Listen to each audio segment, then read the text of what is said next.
Estimados alumnos, bienvenidos. Mi nombre es José Raúl Oviña. Los invito a compartir hoy un tema que, desde los albores de la biología en el país, planteó un inmenso desafío para la comunidad de médicos e investigadores científicos y para el país todo: la fiebre hemorrágica argentina. Los contenidos de este encuentro están volcados in extenso en el PDF ubicado en el sitio web de la Cátedra 1 de Microbiología, Parasitología e Inmunología, dentro de la asignatura Microbiología y Parasitología 2. A la bibliografía recomendada por la cátedra podrán adicionar las citas consignadas en las siguientes imágenes. Son objetivos a considerar en nuestro encuentro de hoy el recapitular las bases esenciales de la patogénesis de la enfermedad, adquirir destrezas que son indispensables para el diagnóstico etiológico, deducir las implicancias de la epidemiología de esta virosis y finalmente concretar las bases de la profilaxis activa y del tratamiento. Fue en 1943 cuando se registraron los primeros casos en el Hospital Julio de Bedia de 9 de julio de una extraña gripe con una fiebre muy alta que estaba asociada a un 60% de mortalidad en aquellos pacientes provenientes de áreas rurales aledañas. Fue la descripción del Dr. Rodolfo Arribalzaga la que describió con absoluta precisión el cuadro clínico de estos enfermos allá por 1955. Pocos años después, en 1958, se declaraba a esta enfermedad un problema de salud pública. Vemos aquí la imagen de un paciente con fiebre hemorrágica argentina, una enfermedad que es también conocida como gripón, mal de rastrojos o mal de O'Higgins. Llama la atención la facies de este paciente, conocido como facies de ebrio, con una desorientación temporoespacial. Esta es una imagen central para intuir la epidemiología de la fiebre hemorrágica argentina. Se trata de una virosis asociada al ámbito rural de la pampa húmeda y especialmente vinculada con la zona maicera de esta región, donde habitan los roedores que constituyen el reservorio natural del virus Junín.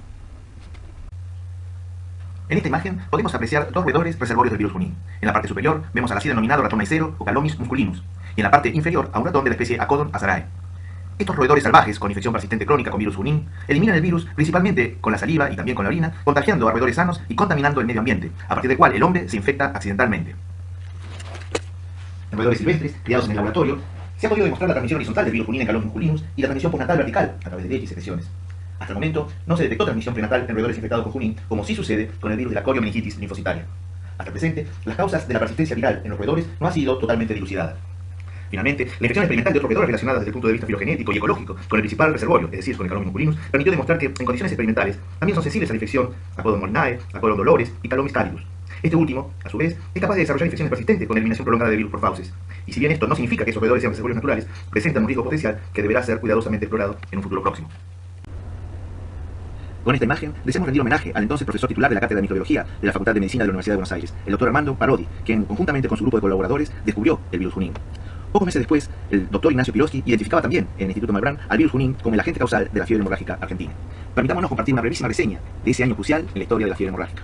Había sido en mayo de 1958 que científicos de la época se vieron alertados por el brote epidémico de enfermos aparecidos en el área de la localidad de O'Higgins. Bajo la dirección del profesor Héctor Ruggiero, se convocó al titular de la Cátedra de Enfermedades Infecciosas, el profesor Humberto Ruggiero, además de otros dos expertos, Daniel Greenway y Armando Parodi. Todos ellos, junto a profesionales de Junín y O'Higgins, realizaron el 8 de junio de ese año en el Círculo Médico la primera reunión en el país para el estudio e investigación de esta nueva enfermedad. A su vez, el Círculo Médico de Junín fundó, en 1958, el Centro de Investigaciones y Tratamiento de la Fiebre Hemorrágica Argentina bajo la dirección de Héctor Ruggiero, comisión que también estuvo integrada por los doctores Alberto Cintora, Fernando Pérez Izquierdo, Clemente Magnoni y Héctor Milani. El grupo terminó trabajando codo a codo con la comisión de la Facultad de Medicina de Buenos Aires en forma denodada y permanente. El gran nivel académico quedó reflejado cuando el doctor Héctor Milani descubrió en el sedimento de la harina un tipo de células redondas que luego llevarían su nombre, células redondas de Milani, que junto con el estudio hematológico y teniendo especial relevancia el recuento de leucocitos y plaquetas, serían pilares para el diagnóstico presuntivo. El 19 de diciembre de 1958, en la Facultad de Medicina de Buenos Aires, fue Alberto Cintora quien presentó un trabajo sobre la fiebre hemorrágica argentina, y junto con Humberto Ruggiero, Héctor Ruggiero, Daniel Greenway, Armando Parodi, Clemente Magnoni, Héctor Milani y Rosario Locícero, quienes fijaron conceptos definitivos sobre lo que sería la etiología de la enfermedad, su clínica, su etiopatogenia entonces, la anatomía patológica, el laboratorio y las posibilidades terapéuticas, incorporándose así a la medicina un nuevo capítulo en la especialidad de las enfermedades infecciosas. Solamente un día después, el 20 de diciembre, el doctor Julio Barrera Oro se autoinoculó el virus Junín, y la Comisión Nacional del Ministerio estudió en él la reproducción de la enfermedad en el ser humano. Tengamos en cuenta que ya en ese entonces se conocía que aproximadamente un 25% de los afectados seguiría un curso inexorablemente mortal. Aquí podemos observar diversas partículas de virus Junín brotando a partir de membranas de células Vero E6, tal como se las observa en un estudio de microscopía electrónica de transmisión. Obsérvense el pleomorfismo de las partículas, la presencia de espículas en cada una de ellas y los gránulos electrondensos que corresponden a ribosomas celulares. Dichas estructuras celulares son innecesarias para la infectividad de los arenavirus. Obsérvese la inyección conjuntival en un paciente con fiebre hemorrágica argentina que exhibe facies de ebrio. Aquí podemos observar el enantema petequial de un paciente con fiebre hemorrágica argentina. Obsérvese en este paciente la presencia de gingivorragias. En esta imagen intentaremos correlacionar los elementos de la clínica con aquellos hallazgos del laboratorio que permitirán al médico presumir la existencia de un paciente enfermo con fiebre hemorrágica argentina. Vemos que en el primer día el paciente se nos puede presentar con manifestaciones tales como la fiebre, síntomas digestivos, alergias diversas, adenomegalia y el enantema recientemente observado. A su vez, en el laboratorio, inicialmente en la sangre es posible que el nivel de leucocitos sea normal o que exista una discreta leucopenia. Es muy importante reconocer que estos pacientes tienen una eritrosedimentación baja. A su vez, en la orina, la presencia de esas células redondas que Milani había descubierto pueden orientar el diagnóstico. Ya al segundo día, el paciente profundiza su sintomatología y puede exhibir manifestaciones tales como la bradicardia, la hipotensión, la astenia, eventualmente también mareos y anorexia. En el laboratorio ya es observable la leucoplaquetopenia, así como en la orina la presencia de células redondas de Milani y también la existencia de cilindros hialinos. Al tercer día, el compromiso renal también se hace más evidente y eso se manifiesta por la presencia de oliguria, la hipotensión del paciente, la aparición de petequias y temblores y a su vez la obnubilación que hacen a esa desorientación temporoespacial a la que hacíamos referencia inicialmente. En la sangre, la leucopenia y la plaquetopenia se tornan muy ostensibles y en la orina la presencia de cilindros ya no solo hialinos sino también granulosos y de otra naturaleza.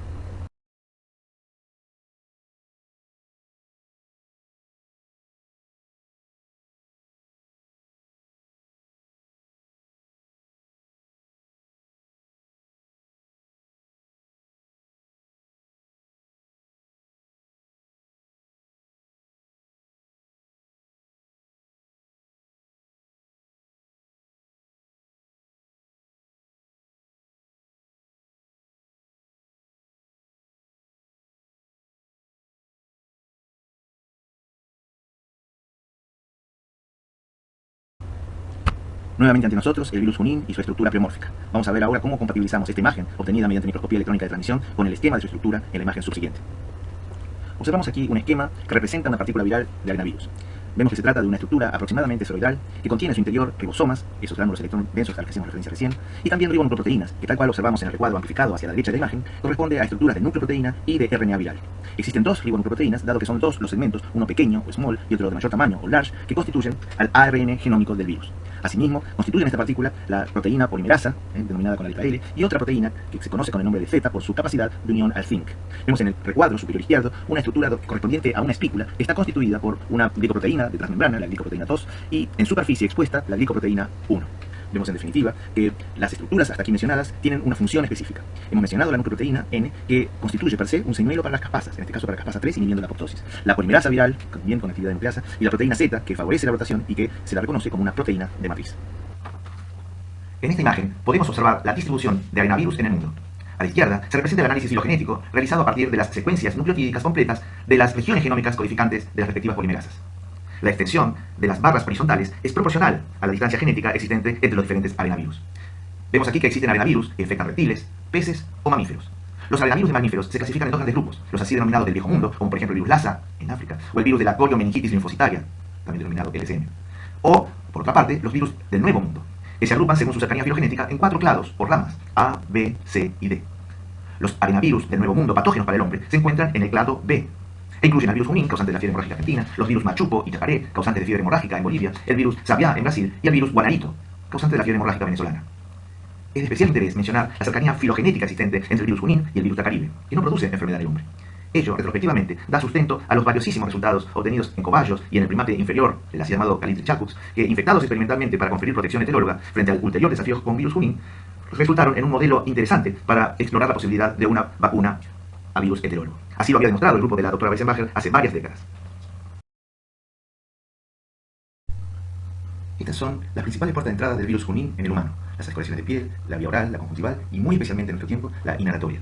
El virus Junín penetra el organismo humano por vía cutánea mucosa a través de escoriaciones en la piel, que son frecuentes en trabajadores rurales, o bien por vía de la mucosa conjuntival, oral o nasal, por inhalación de aerosoles que están contaminados con virus producidos durante la cosecha manual o mecánica. La principal fuente de contagio son las secreciones, la orina, la saliva, de los roedores persistentemente infectados, el Canopium muculinum, Acodomasarae y otros, que contaminan pastos y rastrojos en las áreas endémicas. La transmisión interhumana es de mínima importancia epidemiológica, aunque se han registrado escasos casos excepcionales entre parejas. En el laboratorio también es posible contraer infección accidentalmente, ya sea por vía cutánea o mucosa, como consecuencia de accidentes al manipular animales infectados sin adecuada protección, o por aspirar con la boca suspensiones de virus contenidas en pipetas, una práctica que de ninguna manera debe realizarse en nuestros días al tirar por pipetas, o bien mediante la inhalación de aerosoles infectados. La infección con virus Junín conduce generalmente, luego de un periodo de incubación de entre 6 y 14 días, a una enfermedad clínica caracterizada por un síndrome febril, diátesis hemorragia, leucoplaquetopenia y, como ya fue dicho, compromiso variable del sistema nervioso central. La mayoría de los pacientes se cura, pero un 15 a 20% de los casos no tratados son fatales, siendo habitual en ellos un notorio compromiso del sistema nervioso central. La enfermedad sigue 3 fases: prodrómica, neurológica hemorrágica y de convalescencia. La fase prodrómica es insidiosa y se extiende una semana luego de iniciar los síntomas. Incluye fiebre elevada, 38-39 grados, cefalea, malestar, escalofríos, dolor retroorbitário, fotofobia, congestión de la conjuntiva ocular y edema periorbitário, asociados a rotundez de las facies, hueso litoral superior, mialgias, dolor epigástrico, con mareos, náuseas o vómitos, constipación o leve diarrea. Como hemos observado en el paladar blando, es habitual la presencia de un enantema petequial con pequeñas vesículas. También, como vimos anteriormente, las encías están congestionadas y pueden sangrar a la presión leve. Es característica la presencia de petequias cutáneas en el tórax superior, las regiones axilares y los brazos. Los pacientes exhiben adenomegalias cervicales y hacia el final del periodo se observa un fino temblor de las manos y la lengua, pudiendo observarse a los enfermos en estado de irritabilidad o bien de letargia. Raramente se puede documentar hepatoesplenomegalia y ictericia. A su vez, la fase hemorrágica neurológica puede observarse en un 20-30% de los pacientes al cabo de unos 8 a 12 días de comenzado los síntomas. Las hemorragias y la afectación del sistema nervioso central son realmente graves. Se observan etemesis, melena, epistaxis, hemoptisis, hematuria y eventualmente menorragia. El compromiso neurológico comienza con un estado confusional, ataxia, irritabilidad y temblores que son seguidos de delirio, convulsiones y coma. La insuficiencia renal aguda se observa solo en los casos terminales, luego de un periodo prolongado de shock que puede conducir a la necrosis tubular aguda. La inmunodepresión transitoria, a su vez, favorece la sobreinfección bacteriana que puede causar neumonías o sepsis. La fase de convalescencia se prolonga por 1 a 3 meses. Los pacientes exhiben irritabilidad, astenia muy ostensible y trastornos nésicos, a la vez que también se puede observar caída del cabello. Luego de un periodo asintomático, aproximadamente un 10% de los pacientes a quienes se administra el plasma inmune convaleciente puede desarrollar un síndrome neurológico tardío, caracterizado por fiebre, signos cerebelosos, ataxia y parálisis de diversos pares craneales. Producida la infección del individuo susceptible no inmune, acontece la replicación inicial en los pulmones, diseminándose el virus al tejido hematopoyético, hígado y riñón. Se observa una afectación del retículo endoplasmico rugoso con expresión de antígenos virales. Hay una afectación grave de la hematopoiesis asociada a eventos de necrosis linfoide. Las hemorragias se producen por una alteración tanto cuantitativa como funcional de las plaquetas, lo que a su vez está asociado a la infección de las células precursoras megacariocíticas. Y también dichas hemorragias están asociadas a alteraciones de la hemostasia, promovidas por el descenso de factores tales como el 8, el 9 y el plasminógeno, que acontecen durante la coagulación. Existe también un compromiso endotelial que está asociado al aumento y o al descenso de los factores mostrados en esta imagen. Existe muchas veces un compromiso neurológico. No he podido documentar la presencia de virus en títulos mayores que en la sangre a nivel del sistema nervioso central. Sin embargo, hemos podido corroborar la presencia de complejos inmunes alojados en el endotelio capilar. A su vez, existe un aumento muy relevante de citoquinas tales como el TNF-alfa, el interferón alfa y otras que mencionaremos subsiguientemente. Hay una disminución muy ostensible de los linfocitos TCD4 que llevan a una inmunosupresión transitoria. Ello, a su vez, favorece las sobreinfecciones bacterianas. En esta imagen observamos cómo dos adenovirus, el de la coliomeningitis linfocitaria y el virus Junín, ingresan a una célula. Estos dos ejemplos a su vez son contrastados con un tercero, el SB40, un poliomavirus no relacionado. Veamos que el virus de la coliomeningitis linfocitaria ingresa a la célula a través del receptor de alfa-distroglicano, en un mecanismo que es independiente de la dinamina y de la clatrina. A su vez, el virus Junín, por el contrario, utilizando moléculas de dinamina y de clatrina, ingresa por esa endocitosis mediada por receptor hasta llegar al endosoma. Esa interacción entre el virus Junín y su glicoproteína de envoltura, específicamente hablando GP1, con el receptor de transferrina 1, permiten al virus ingresar a la célula. A su vez, dicha interacción es un blanco ideal para la acción de anticuerpos neutralizantes, que veremos más adelante son por demás relevantes para promover la protección del individuo. ¿Cuáles son las células por las cuales el virus Junín tiene tropismo en el ser humano? Como vemos en esta imagen, son ellas las células dendríticas, los macrófagos y los linfomononucleares de sangre periférica, entre ellos sí los monocitos, aunque no las células linfocitarias. Observamos que también que los megacardiocitos de médula ósea son pasibles de ser infectados por el virus Junín, como ya mencionábamos precedentemente. Finalmente, otras células parenquimatosas, ubicadas en distintos órganos, tales como el pulmón, el riñón o el hígado, y a su vez el sistema nervioso central, pueden permitir que el virus las infecte. En un intento por dilucidar la patogénesis de la infección humana con virus Junín, la doctora Carvajal, el doctor Patricio Cosio y el doctor Rubén Lagens desarrollaron un estudio multicéntrico hace aproximadamente 40 años, investigando en el modelo cobayo el compromiso que promovía la infección por el virus Junín. En el resumen publicado en el Journal of Infectious Diseases de la época, se indicaba que se había observado una asociación entre antígenos virales, efecto citopático y títulos de virus en la sangre y los tejidos linfoides, lo cual sugería un efecto citopático del virus Junín sobre órganos linfomatopoyéticos de cobayos infectados con aproximadamente 1250 de la cepa prototipo TJ del virus. Al cabo de 7 días de infección, todos los órganos linforeticulares exhibían títulos infectivos mayores que en la sangre, indicando la replicación en los mismos. El virus había sido recuperado de la médula ósea, de los ganglios linfáticos, ya tempranamente, a partir del día 5 post-infección, alcanzándose los picos de título tanto en médula como en el vaso y en el ganglio linfático después del día 10. Por los estudios de inmunofluorescencia se había podido comprobar la presencia de gránulos específicos en el citoplasma de los monocitos a cabo de 7 días. En los megacardiocitos también se había observado fluorescencia, pero la tinción específica de otras células linfoides no había podido ser observada. La necrosis de la médula, los ganglios y el vaso fue documentada a partir del día 9 post-infección. El efecto citopático consistía en el sobredesarrollo de la cisterna del retículo endoplásmico, de los retículos monocitos y hemiloblastos. Partículas típicas del virus Junín pudieron ser observadas, mientras que las células reticulares eran gradualmente destruidas y se observaron simultáneamente eventos de necrosis en las células linfoides circundantes, lo cual llevaba a comprender un poco más el porqué de lo que en esa época se empezaba a evaluar como la inmunosupresión asociada al virus Junín. En una figura del mismo trabajo, estudios de microscopía óptica del tejido hematopoyético de cobayos infectados con la cepa quijota de Junín mostraban que, como a la izquierda, el ganglio linfático, ya al día 9 después de la infección, exhibía necrosis del folículo cortical con numerosos detritus nucleares. Mientras tanto, a la derecha, el vaso, al día 11, mostraba que la pulpa roja aparecía compuesta de sinusoides llenos de sangre, con casi no células que pudieran ser distinguidas. En la parte superior derecha, observamos un remanente de lo que fue un folículo linfoide. Veamos otra imagen del mismo estudio de la doctora Carvajal y sus colaboradores. Observamos aquí microfotografías electrónicas de la médula ósea de cobayos infectados con la cepa quijota del virus Junín. Arriba a la izquierda, una célula reticular, al cabo de 7 días de infección, nos muestra las características modificaciones del retículo endoplásmico rugoso en su superficie. Abajo de dicha imagen, una célula reticular fagocítica al cabo de 13 días de infección, mostrando la presencia de lisosomas secundarios. A este respecto volveremos en una imagen subsiguiente. Vemos que a la derecha, arriba, existe una célula reticular al cabo de 9 días post-infección con Junín.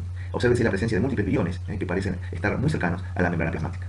Debajo de dicha imagen, nuevamente y aún con mayor aumento, podemos observar la rotación de partículas a partir de la membrana plasmática de una célula reticular. En esta imagen, podemos observar que el virus Junín induce la autofagia para promover su propia replicación, corroborando lo observado por Carvajal y colaboradores hace más de 30 años cuando documentaba la detección de lisosomas secundarios en células de tejido linfoide de cobayos infectados con virus Junín, dos grupos de investigadores argentinos publicaban casi simultáneamente en 2019 hallazgos semejantes. Se puede observar a la izquierda una síntesis del proceso de formación de autofagosomas, que al fusionarse con lisosomas, constituyendo los autolisosomas, promueve la ulterior degradación de biomoléculas presentes en su interior. Determinados virus se aprovechan de la vía de la autofagia para asegurarse una adecuada plataforma para su replicación o para beneficiarse del arreglo del metabolismo celular lipídico para tornar aún más eficiente su propia replicación. A la derecha, observamos un estudio de microscopía confocal. Se observó que las células A549, controles sin infectar, no inducen la expresión de la proteína LS3B, marcadora de la formación de autofagosomas. Por el contrario, la infección con virus Junín, cuyos antígenos de la nucleoproteína N se observan teñidos con color verde, promueve la expresión de LS3B, visible en este caso en color rojo. Corpapalizándose con ella, el resultado es un color amarillento. Finalmente, en la parte inferior de la imagen, observamos los resultados obtenidos en los experimentos realizados con rapamicina, un inductor de la autofagia. Se puede apreciar en el Western blot que la adición de rapamicina promovió un aumento de la expresión del antígeno N del virus Junín, el que se asoció a un aumento de aproximadamente 10 veces, es decir, alrededor de un logaritmo, el título de virus Junín respecto a las células controles sin tratar con rapamicina. Es esta una visión global de la respuesta inmune innata frente a una infección viral. La misma puede ser ocasionada por agentes cuyo genoma es ADNA mono o bicatenario o ARNA de igual naturaleza. Observamos aquí la presencia de sensores del tipo TOL, ubicados tanto en la superficie de la célula como en el interior de endosomas. También podemos reconocer la presencia de helicasas, como RIC1 y MDA5, las que interactuarán con una molécula mitocondrial adaptadora, conocida como IPS1, Interferon Promoter Stimulator 1, o sus sinónimos VISA o MAVS. A través de esa interacción entre las helicasas y la molécula adaptadora, se promueve la translocación de factores de transcripción, como el 3 e el 7, hacia el núcleo, para a su vez promover la síntesis de interferones de tipo 1, aquí representados por el tipo beta. De modo análogo, la translocación nuclear de las subunidades responsables de la expresión de NF-kappa beta serán a su vez las que promoverán la síntesis de otras moléculas proinflamatorias. Observemos qué pasa cuando el interferón beta es reconocido por un receptor para interferón de tipo 1. A través de eventos de fosforilación mediados por JAK y por STAT, se promueve la dimerización de estas últimas luego de su fosforilación y su asociación con un factor regulatorio de interferón 9. Ese complejo, llegado al núcleo, será responsable de la estimulación de genes estimulados por ese interferón. Entre los más de 700 genes que son así estimulados, debemos reconocer algunos de especial importancia. Vemos allí que también las helicasas, en un circuito de retroalimentación positiva, son estimulados, moléculas como TRIM, reguladoras de la respuesta de huésped que inhiben la transcripción viral, la expresión de microRNAs que generarán la regulación de diversos genes, la expresión de una RNasa que del estado latente pasará a su estado activo al reconocerse la presencia de 2,5-oligoadenilatos que a su vez, a través de dicha acción de RNasa, promoverán la degradación consiguiente del ARN blanco. La expresión de la PKR, como sabemos, se asocia a la inhibición de la traducción, la expresión de MX a la inhibición de la transcripción viral y a la regulación del tráfico intercelular, así como la expresión de ADAR y APOVEC promueve la adición del RNA. Un capítulo final para la modificación de las proteínas que es lograda gracias a la expresión de ISG15. Veamos ahora qué acontece ante ese evento de inducción de interferón que acabamos de observar en la imagen precedente. Vemos aquí que los arenavirus, patógenos para el humano, son capaces de promover la inhibición de esa vía de inducción del interferón a diversos niveles. Podemos observar que no solo está inhibida en cierta medida la inducción del interferón, sino también la vía de señalización inherente al mismo. Observamos en esta imagen a la izquierda que la nucleoproteína es capaz de promover la inhibición de la actividad de las helicasas y también promover la inhibición de eventos de fosforilación. Uno y otro serán responsables de que los factores de transcripción, IF3 y IF7, no lleguen en la medida correspondiente a translocarse al núcleo para así promover la síntesis de interferón. A su vez, nosotros sabemos que las helicasas no solo están inhibidas por la actividad de la nucleoproteína, como hemos mencionado antes, sino también puede serlo por la isoproteína de la matriz, conocida como Z. Hasta el momento desconocemos cuál es la estructura de los virus de esta familia que es responsable de la inhibición de la vía de señalización del interferón, que será responsable en última medida de que no hubiere una adecuada promoción de proteínas antivirales inducidas por interferón. En esta imagen intentaremos explorar con algún mayor detalle cómo la nucleoproteína N y la proteína Z son capaces de interferir en la vía de señalización que conduce a la síntesis de interferón. Por un lado, la nucleoproteína N tiene una acción dual. Obra como una nucleasa para degradar especies de RNA viral que impedirán subsiguientemente el adecuado reconocimiento por las helicasas RIC1 o MD5. A su vez, la misma nucleoproteína N es capaz de inhibir uno de los dominios de una quinasa vinculada a la translocación de las subunidades que permitirán que NF-kappa beta promueva la expresión de citoquinas proinflamatorias. A su vez, la proteína Z es capaz de interferir en el reconocimiento e interacción que debe existir entre helicasas y la proteína adaptadora IPS1 o MAPS, la cual se observa en la figura. ¿Cuál es el rol de las citoquinas en la patogénesis de la infección por virus Junín en el ser humano? Esta imagen probablemente nos ayude a reconocer este evento. Se trata de una verdadera tormenta de citoquinas, donde los niveles elevados de interferón alfa, de TNF-alfa y de las citoquinas, interleuquinas 6, 8 y 10, son por demás relevantes en los cuadros más graves. Esta imagen nos propone la comparación entre dos fiebres hemorrágicas, una de ellas promovida por el virus Lassa en el África y la otra por el virus Junín en nuestro país. La infección por el virus Lassa puede tener un desenlace fatal o un desenlace no fatal. Observamos en el primer caso que la viremia alcanza títulos muy elevados. Por el contrario, los niveles de interferón y otras citoquinas, al igual que la respuesta T, están casi ausentes durante la mayor parte de la infección, ascendiendo a valores moderados hacia el final de ella. Por el contrario, aquellos casos que se presentan en individuos que sobreviven a la infección nos muestran que los niveles de viremia son moderados y que existe una discreta producción de interferón y otras citoquinas y una precoz también respuesta de células T. Obsérvese que, llamativamente, los anticuerpos neutralizantes en esta infección aparecen tardíamente. Muy por el contrario, en los pacientes que padecen fiebre hemorrágica argentina, con un curso fatal, los niveles de viremia son altos, aunque no tanto como en la infección por virus Lassa, pero son muy elevados los niveles de interferón y otras citoquinas, tal cual hemos dicho, promoviendo la así llamada tormenta de citoquinas. Vemos que, por el contrario, los casos que se presentan en pacientes que sobrevivirán a la infección, los niveles de viremia son más restringidos y duran un tiempo acotado. Los niveles de interferón son menores que los observados en los pacientes con un curso que lleva al óbito, mientras que, contrariamente a lo observado en los pacientes que sobreviven a la infección con Lassa, aquí la detección de anticuerpos neutralizantes es mucho más precoz. ¿Cómo se logra el diagnóstico presuntivo de la infección por virus Junín en un paciente en quien sospechamos fiebre hemorrágica argentina? Los elementos son tres: la plaquetopenia, la leucopenia y un sedimento urinario patológico exhibiendo las células redondas de Milano. Vemos aquí, en función del tiempo, cómo puede hacer el médico para reconocer a un paciente infectado por virus Junín. A la izquierda observamos que luego de un periodo de incubación, aquí representado por aproximadamente 11 días, el paciente exhibe la enfermedad clínica manifiesta que ya hemos mencionado precedentemente. A ese paciente nosotros podemos abordarlo reconociendo que posee una fase virémica que inclusive antecede a la aparición de las manifestaciones clínicas. Es en esta etapa, la fase virémica, donde podemos reconocer por diversos métodos la presencia del virus. Podemos en nuestros días recurrir al diagnóstico molecular mediante RT-PCR para la pesquisa del ARN viral. Podríamos recurrir a pruebas de enzima ensayo para la detección de la nucleoproteína viral, o bien a diversos sustratos para lograr el aislamiento en ellos. Dichos aislamientos son hoy muy poco frecuentemente empleados, tras lo cual lo veremos. El diagnóstico virológico puede ser realizado mediante métodos directos o indirectos.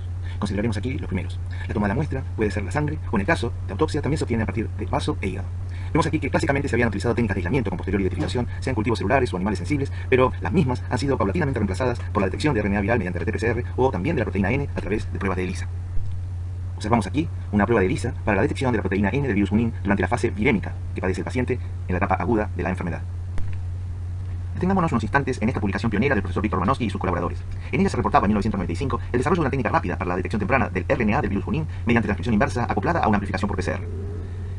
Si bien se documentó una sensibilidad del 98% y una especificidad del 76% al compararse con la conversión serológica específica considerada como gold estándar, los casos de RT-PCR positivos en ausencia de seroconversión fueron atribuidos a la falta de respuesta inmunomoral de algunos pacientes. Más aún, pruebas complementarias realizadas con 8 muestras positivas, construidas artificialmente en el laboratorio, de la misma manera que otras 25 muestras de sangre de pacientes con fiebre hemorrágica argentina, que eran oriundas de regiones ubicadas por fuera del área endémica, arrojaron un 100% de especificidad. Esta es la imagen de la primera publicación inherente a la detección del RNA del virus Junín con fines diagnósticos. Los productos de la transcripción inversa acoplada a PCR, obtenidos con cebadores específicos para dicho virus, fueron resueltos mediante electroforesis en un gel de agarose al 2%. Merece destacarse que para la obtención del RNA se utilizó isotiocianato de guanidinio, un agente caotrópico capaz de inactivar no solo RNasas, sino también la infectividad viral, lo cual fue de especial ayuda para la bioseguridad del transporte de las muestras. Finalmente, merece destacarse enfáticamente que el médico debe tener en cuenta la conveniencia de utilizar, por ejemplo, citrato de sodio al 0,38% de concentración final como anticoagulante, dado que el uso eventual de heparina inhibe la reacción de PCR. Dirigamos nuestra atención ahora hacia el diagnóstico indirecto. El mismo tiene por objetivo la detección de anticuerpos mediante diversas técnicas, sean ellas las de inmunofluorescencia indirecta para una pesquisa rápida o de seroneutralización. El objetivo en ambos casos es la búsqueda de la conversión serológica en muestras pareadas, una de ellas obtenida a partir de la etapa aguda de la enfermedad y la otra al cabo de 2 a 3 semanas. Entendemos por conversión serológica el aumento de 4 o más veces el título de anticuerpos respecto a la primera de las muestras. También se acepta como tal el hecho de obtener un resultado no reactivo en una primera muestra y reactivo en la segunda. Observamos aquí el resultado de la infección con virus Junín obtenido a partir de un stock del laboratorio. Se pueden visualizar múltiples focos de células Vero con alteración de su morfología, ejemplo, redondeamiento, pignosis, etc. Con este stock viral se realizará la prueba de neutralización, en la que luego de incubarse 1 hora a 37 grados con el suelo problema, se sembrará dicha mezcla en otro cultivo celular y se inferirá la presencia o ausencia de anticuerpos anti-Junín en la muestra incógnita a partir de la observación de dicho cultivo, en el que la ausencia de efecto citopático implicará la existencia de anticuerpos neutralizantes en el suelo problema del paciente. He aquí lo antedicho.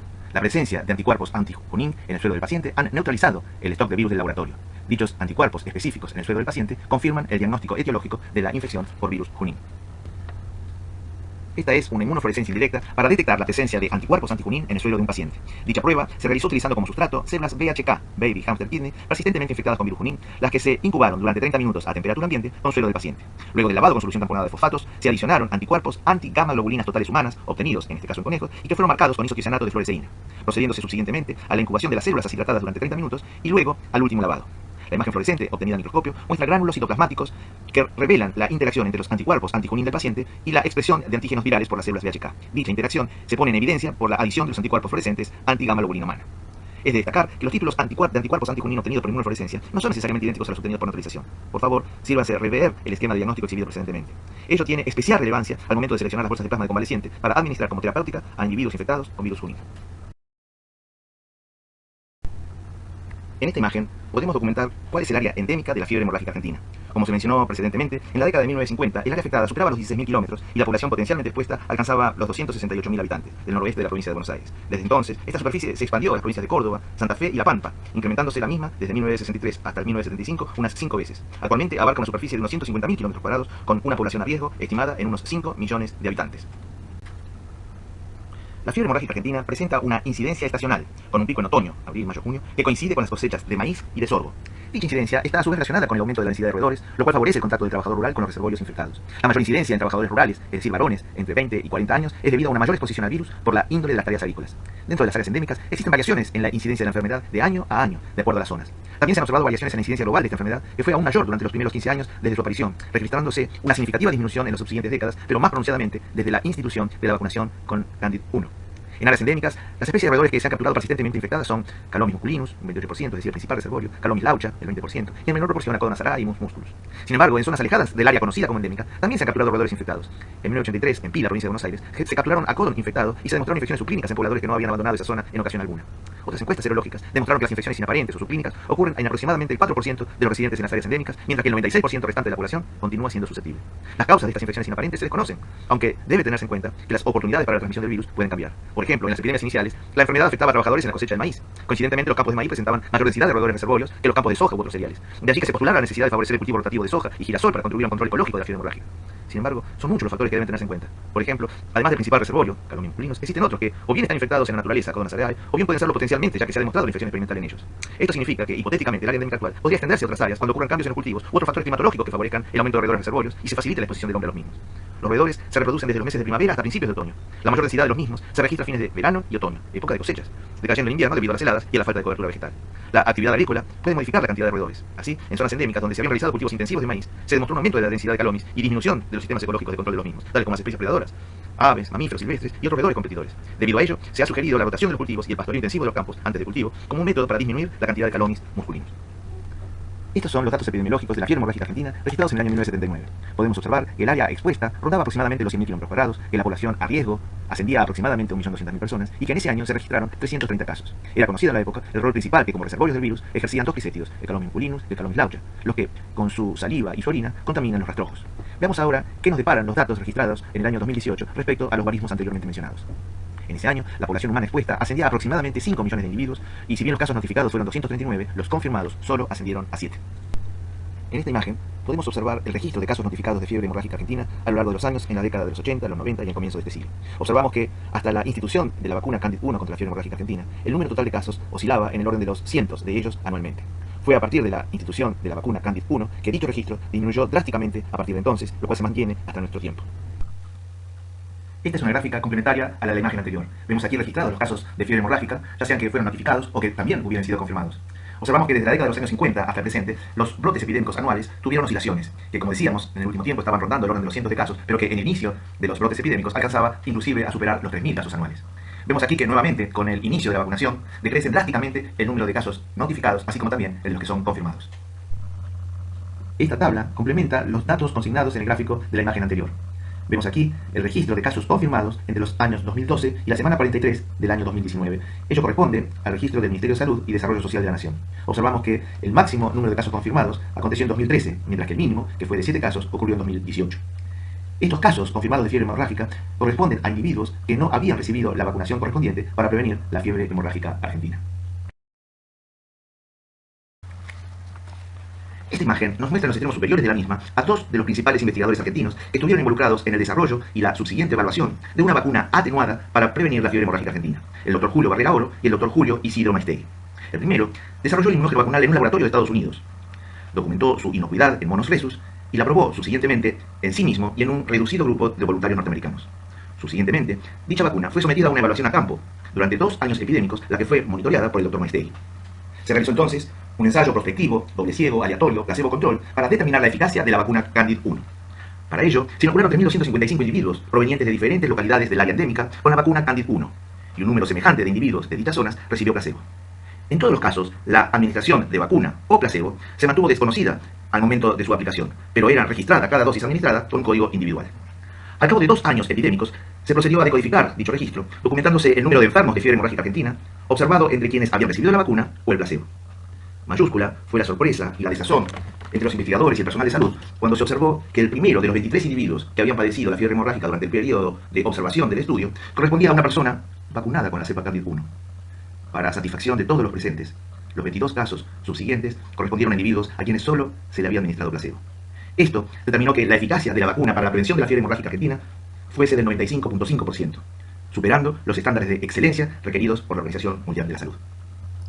En esta imagen observamos la historia de la obtención de la vacuna Candid-1 a partir de la cepa prototipo XJ, aislada en 1958 por el Dr. Parodi en la cátedra de microbiología. Vemos que a través de sucesivos pasajes en cobayos, en cerebro de ratón y finalmente en células fetales de pulmón de mono rhesus, se pudo lograr el cambio de la virulencia inicial hasta llegar a esta vacuna Candid-1, que era atenuada tanto para ratones como para cobayos. Estudios de secuenciación nucleotídica documentaron que un aminoácido ubicado en la posición aminoácidica 427, en lo que es la glicoproteína 2 de la envoltura viral, exhibía un cambio en la cepa Candid-1, donde el residuo habitualmente encontrado en otras cepas de fenilalanina era mutado hacia isoleucina. Ese cambio, se sabe hoy, es responsable de la atenuación de la vacuna Candid-1. Según el calendario nacional de vacunación de la República Argentina, la vacuna atenuada Candid-1 debe ser administrada a partir de los 15 años en una única dosis a residentes o trabajadores con riesgo ocupacional en zona de riesgo y que no hubieran recibido anteriormente dicha vacuna. En 2019 se administraron 185.000 dosis. Las mismas son elaboradas en el Instituto Nacional de Enfermedades Virales Humanas, Dr. Julio Isidro Maistegui, ubicado en la localidad de Pergamino, provincia de Buenos Aires. Como se mostró en la imagen precedente, una única mutación en el aminoácido 427 de la glicoproteína 2, donde la fenilalanina es sustituida por isoleucina, es responsable de la atenuación de la cepa vacunal. Ello eleva la posibilidad de que un único cambio aminoácido pudiera promover la reversión de la virulencia de dicha cepa. Consiguientemente, investigadores de Estados Unidos caracterizaron una interacción genética entre subunidades de la glicoproteína precursora, la que evolutivamente forzara la retención de aquella mutación. La incorporación de una segunda mutación en la glicoproteína precursora a nivel del péptido señal tornaba más estable a la glicoproteína 2 cuando el residuo de aminoácido en posición 33, donde la lisina era sustituido por serina, promovía una mayor estabilidad de la estructura y consiguientemente minimizaba el riesgo de reversión e incrementaba la seguridad de esta así llamada vacuna Candid-1 de segunda generación.